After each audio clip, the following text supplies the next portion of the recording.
Hello students, today we are going to discuss about sexual reproduction. अभी अपनी lecture में जो हमने इसके पहले पढ़ा है, हम लोगों ने क्लासेस में हमने एसेक्सुअल रिप्रोडक्शन पढ़ा, हम लोगों ने वेजिटेटिव रिप्रोडक्शन पढ़ा। तो एक चीज़ सोचने वाली बात है कि अगर वेजिटेटिव रिप्रोडक्शन और एसेक्सुअल रिप्रोडक्शन के थ्रू नेक्स्ट जनरेशन आ रही थी, स्पीसीज की एग्जिस्टेंस हो रही थी, बच रही थी, तो फिर नेचर ने क्यों सेक्सुअल रिप्रोडक्शन को इवॉल्व किया। मतलब अगर एसेक्सुअल रिप्रोडक्शन हो रहा है, उसके थ्रू ऑफस्प्रिंग बन रहे हैं, वेजिटेटिव के थ्रू भी बन रहे हैं, तो सेक्सुअल रिप्रोडक्शन की क्या ज़रूरत है। मेन जो डिस्कस करने का पॉइंट है वो ये है, why nature select sexual reproduction. तो सबसे पहले इसमें हम लोग ये डिस्कस करेंगे कि सेक्सुअल रिप्रोडक्शन कहते किसको हैं। तो बच्चों, सेक्सुअल रिप्रोडक्शन वो रिप्रोडक्शन है जिसमें दोनों पार्टनर्स का इन्वॉल्वमेंट जरूरी है, मतलब मेल एंड फीमेल पार्टनर्स की भागीदारी है, जिसके थ्रू ऑफस्प्रिंग बनते हैं। दूसरी इंपॉर्टेंट बात यह है कि गैमीटोजेनेसिस होती है। गैमीटोजेनेसिस का मतलब होता है formation of gamete, formation of gametes. तो गैमीट्स के फॉर्मेशन को हमने क्या बोला, गैमीटोजेनेसिस। तो गैमीट का फॉर्मेशन होना सेक्सुअल रिप्रोडक्शन का कैरेक्टरिस्टिक फीचर है। तीसरा जो बहुत ही इंपॉर्टेंट है, जिस पे हमें डिस्कशन करना है आज के लेक्चर में, वो ये है कि सेक्सुअल रिप्रोडक्शन में वेरिएशंस बहुत तेज आती है, यानी फास्टर वेरिएशंस आती हैं सेक्सुअल रिप्रोडक्शन में। तो अगर हम बात करें, अगर इनको कंपेराइज करते हैं हम एसेक्सुअल रिप्रोडक्शन से, तो आपको पता है कि एसेक्सुअल रिप्रोडक्शन में मान लीजिए ये कोई इंडिविजुअल है, इसका ये डीएनए है, अगर ये अपनी जैसी दो कॉपी बना रहा है, अपनी जैसी दो कॉपी बना रहा है, तो इसने अपने डीएनए के अलावा अपने जितने भी सेलुलर ऑपरेटर्स हैं उनकी भी कॉपी करी होगी, डबलिंग किया होगा। तो आप देखें एग्जैक्टली, क्योंकि यहाँ पर एक ही इंडिविजुअल, एक ही पार्टनर की बात करें तो एक ही सिंगल पार्टनर इन्वॉल्व है और उसी ने दो सेल्स को बना दिया।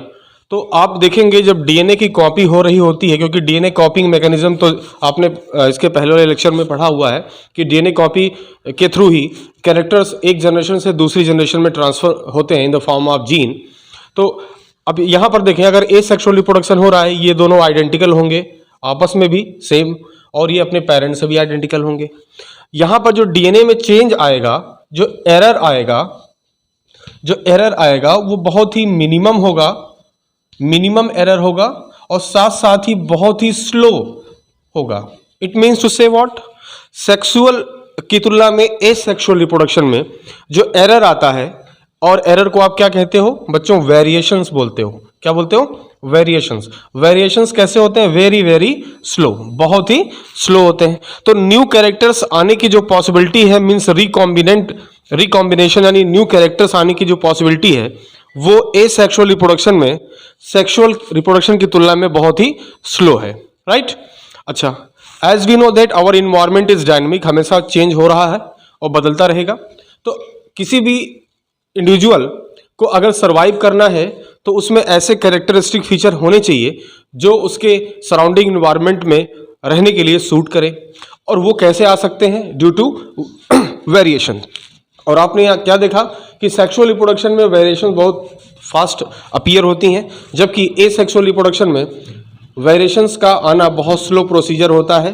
कई जनरेशन आपने यहाँ पर क्या देखा है, मान लीजिए F1 जनरेशन है, ये एसेक्सुअली रिप्रोड्यूस करेंगे एंड सो ऑन। मान लीजिए 100 जनरेशन के बाद हो सकता हो कि नए कैरेक्टर्स आ जाए, कहाँ पर, एसेक्सुअल रिप्रोडक्शन में। लेकिन अगर ऐसी बातें सेक्सुअल रिप्रोडक्शन में हम करें कि वेरिएशंस क्यों फास्ट आती हैं, तो इसका एक रीज़न है, वो ये है कि इसमें दो पार्टनर इन्वॉल्व हो रहे हैं। मान लीजिए ये मेल पार्टनर है और ये फीमेल पार्टनर है, इनका ये डीएनए है, जो ऑफस्प्रिंग बनेगा वो इनके कॉम्बिनेशन से बनना है, इनके कॉम्बिनेशन से बनना है। तो आप देखें, अगर मैं इस डीएनए को थोड़ा सा यहाँ पर अलग दिखाने की कोशिश करूँ और इस डीएनए को ऐसे छोड़ दूँ, तो आप देखेंगे यहाँ पर जो डीएनए बनेगा ऑफस्प्रिंग में, उसमें 50% डीएनए कहाँ से आ जाएगा, मेल पार्टनर से, और 50% डीएनए कहाँ से आ जाएगा, फीमेल पार्टनर से। यानी यहाँ पर जो चेंज है इन डीएनए, चेंज की बात करें मतलब जो डीएनए कॉपी के दौरान एरर होगा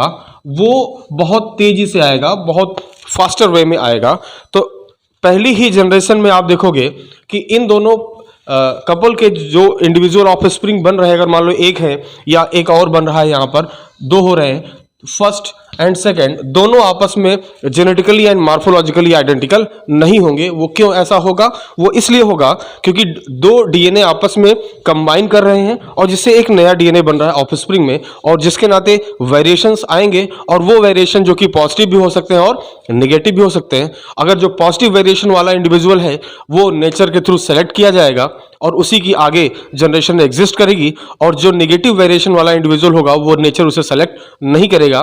तो मैंने आपको शायद बताया हो पहले भी कि सेक्सुअल रिप्रोडक्शन के दौरान वेरिएशन और नेचुरल सिलेक्शन एक पैरेलल लाइन की तरह से चलते रहते हैं, और जहां पर ये एक दूसरे को मिलाते हैं वहां पर एक नए कैरेक्टर वाली स्पीशीज आती है या इंडिविजुअल आता है। तो आप कह सकते हैं कि चेंजिंग इन्वायरमेंट में आपको अगर सर्वाइवल रेट देखना है तो सेक्सुअल रिप्रोडक्शन में ज्यादा है in comparison to asexual reproduction. वैसे भी एसेक्सुअल रिप्रोडक्शन के थ्रू जो इंडिविजुअल बन रहे हैं वो अपने पेरेंट्स से आइडेंटिकल होंगे, जबकि यहां पर आइडेंटिकल नहीं होंगे, क्योंकि यहां पर डीएनए कॉपी में एरर जो आना है वो बहुत तेजी से आएगा और यहाँ पर बहुत ही स्लो आएगा। कई जनरेशन बाद आपको यहाँ पर देखने को मिलेगा कि कोई एरर है डीएनए में, कैरेक्टरिस्टिक फीचर कुछ बदल रहे हैं ऑफस्प्रिंग में। दैट्स वाई चेंजिंग इन्वायरमेंट में सर्वाइवल रेट को बढ़ाने के लिए नई स्पीशीज आगे डेवलप करें, इन सब चीज़ों के नाते सेक्सुअल रिप्रोडक्शन को नेचर ने अडॉप्ट किया, और बहुत सारे इंडिविजुअल्स हैं जो सेक्सुअली रिप्रोड्यूस करते हैं और survival rate in changing environment उनका बहुत ही अच्छा होता है। तो ये कुछ बातें थी जो सेक्सुअल रिप्रोडक्शन और एसेक्सुअल रिप्रोडक्शन से रिलेटेड थी। नेक्स्ट लेक्चर में हम लोग इससे आगे बढ़ेंगे, sexual reproduction in human beings. I think आपको आज का वीडियो कुछ समझ में आया होगा, और जो भी अगर डिस्कशन में आपको डाउट है वो आप मुझे कमेंट बॉक्स में या ऑफलाइन पूछ सकते हो क्लास में। Thank you.